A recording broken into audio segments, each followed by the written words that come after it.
주님의 이름으로 사랑하며 축복합니다. 하나님의 선하시고 온전하시고 기뻐하는 그 뜻이 무엇인지 분별하여 그 뜻대로 살아 우리의 삶이 하나님의 기쁨과 찬송이 되길 원합니다. 이 시간 다 함께 사도신경으로 우리의 신앙을 고백합니다. 나는 전능하신 아버지 하나님, 천지의 창조주를 믿습니다. 나는 그의 유일하신 아들 우리 주 예수 그리스도를 믿습니다. 그는 성령으로 잉태되어 동정녀 마리아에게서 나시고 본디오 빌라도에게 고난을 받아 십자가에 못 박혀 죽으시고 장사된 지 사흘 만에 죽은 자 가운데서 다시 살아나셨으며 하늘에 오르시어 전능하신 하나님 우편에 앉아 계시다가 거기로부터 살아있는 자와 죽은 자를 심판하러 오십니다. 나는 성령을 믿으며 거룩한 공교회와 성도의 교제와 죄를 용서받는 것과 몸의 부활과 영생을 믿습니다. 아멘. 하나님의 말씀은 민수기 25장 10절에서 13절 말씀입니다. 여호와께서 모세에게 말씀하여 이르시되 제사장 아론의 손자 엘르아살의 아들 비느하스가 내 질투심으로 질투하여 이스라엘 자손 중에서 내 노를 돌이켜서 내 질투심으로 그들을 소멸하지 않게 하였도다. 그러므로 말하라. 내가 그에게 내 평화의 언약을 주리니 그와 그의 후손에게 영원한 제사장 직분의 언약이라. 그가 그의 하나님을 위하여 질투하여 이스라엘 자손을 속죄하였음이니라. 아멘. 분노 조절을 잘 못해서 사소한 일에 버럭 그렇게 화를 내는 분들이 계실 겁니다. 보통 사람들은 언제 화를 냅니까?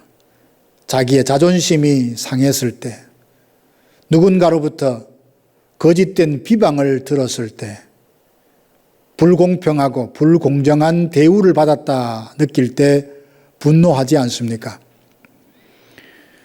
우리가 버려야 될 분노가 있는가 하면 성도들이 마땅히 품어야 할 분노가 있습니다. 성도들이 품어야 될 분노를 거룩한 분노라고 말합니다. 예수님은 겸손하시고 온유하신 분이셨음에도 분노하셨습니다. 예루살렘에 있는 성전을 방문하셨을 때에 만민이 기도하는 집이어야 될 그 성전에 동정 바꾸는 사람들, 그리고 짐승을 파는 사람들의 장사하고 호객하는 그 소리들로 가득한 걸 보시고 화를 내셨죠. 기도하는 집이 강도의 굴렬이 된 것을 보시고 분노하신 것은 거룩한 분노입니다. 예수님께서 성전이 제 기능과 사명을 감당하지 못하는 것을 보시고 분노하신 것은 지극히 당연합니다. 세례 요한도 분노했지요. 많은 사람들이 도끼가 나무 뿌리에 놓인 것처럼 심판이 임박했다는 것을 깨닫지 못하고 죄 가운데 살아가는 모습을 보며 분노했습니다. 사도 바울도 분노했습니다. 빌립보 교회 성도들을 위해서 여러 번 눈물로 권면했지만 여전히 교회 안에 십자가의 원수로 행하는 사람들을 보면서 분노했고요.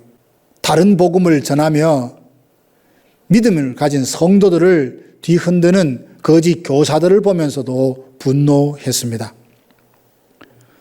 사람들의 분노가 모두 거룩한 것은 아닙니다. 자기의 감정, 자기의 이익과 관련된 인간적인 분노는 사단이 틈탈 수 있는 빌미를 주기에 버려야 합니다. 자기 뜻대로 안 된다고 버럭 화를 내거나 전후 사정을 자세히 들어보지도 않고 섣부른 판단으로 분노하고 화를 내는 것은 덕이 되지 못합니다. 오늘 본문에 보면 아론의 자손 엘르아살의 아들 비느하스가 분노하는 장면이 있습니다. 불의의 싹을 위해서 어그러진 길을 가는 발람은 자기 입으로 이스라엘을 저주하지 않았지만 모압 왕 발락이 주는 많은 재물에 마음이 빼앗겨서 이스라엘 백성들이 멸망할 수 있는 방법이 뭔지 그 길을 제시해 줍니다. 그것은 다름 아닌 여인들과 행음하게 하고 우상을 숭배하는 것이었습니다. 이스라엘 백성들이 시딤에 머물 때에 발람의 꾀에 넘어가서 우상을 숭배하고 여인들과 행음하는 일들이 있었습니다.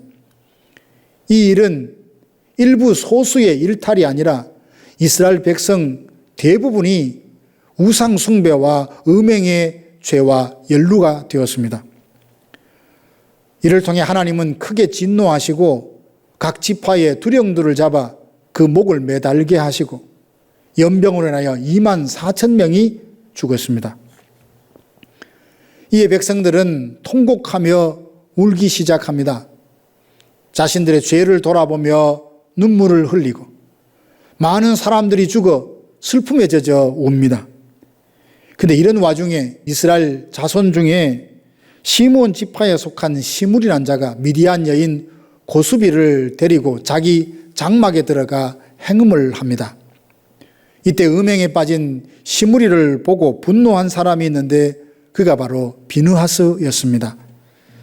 그는 회중 가운데서 일어나 창을 들고 시므리를 따라 들어가 행음하는 두 사람을 찔러 죽입니다. 하나님은 비느하스의 행동을 보시며 나의 질투심으로 질투하여 이스라엘을 향한 진노를 돌이키게 했다라고 말씀하십니다. 비느하스를 보면서 우리가 죄를 어떻게 다루어야 하는지 하나님의 마음과 눈으로 우리 자신과 세상을 보고 있는지 생각하게 합니다. 구원받은 성도라면 마땅히 거룩한 분노를 품을 줄 알아야 합니다. 성도는 먼저 자기 자신을 보며 분노할 줄 알아야 합니다. 하나님의 은혜와 사랑을 풍성히 받았으면서도 변화하기를 거부한 완강한 마음, 성화에 이르기 위해 전심전력하지 않고 세상의 흐름에 그저 떠내려가는 영적으로 무기력한 모습을 보면서도 분노할 줄 알아야 합니다. 하나님을 사랑하고 이웃을 사랑하라고 하신 사랑의 이중 계명을 순종하기를 마다하고 잠시 있다가 사라질 허망한 것을 위하여 수고할 뿐 영원한 것을 위해서는 아무것도 투자하지 않는 이기적인 자아를 보며 분노할 줄 알아야 합니다. 그리고 성도는 죄악이 가득한 세상을 보면서도 분노할 줄 알아야 합니다.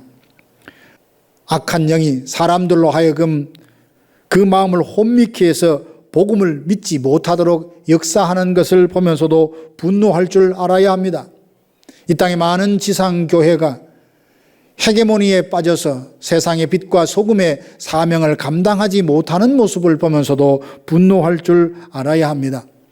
사단이 세상의 문화, 정치, 교육, 경제 모든 영역에 왕노릇하며 자신의 견고한 진을 세워가는 걸 보면서도 분노할 줄 알아야 합니다.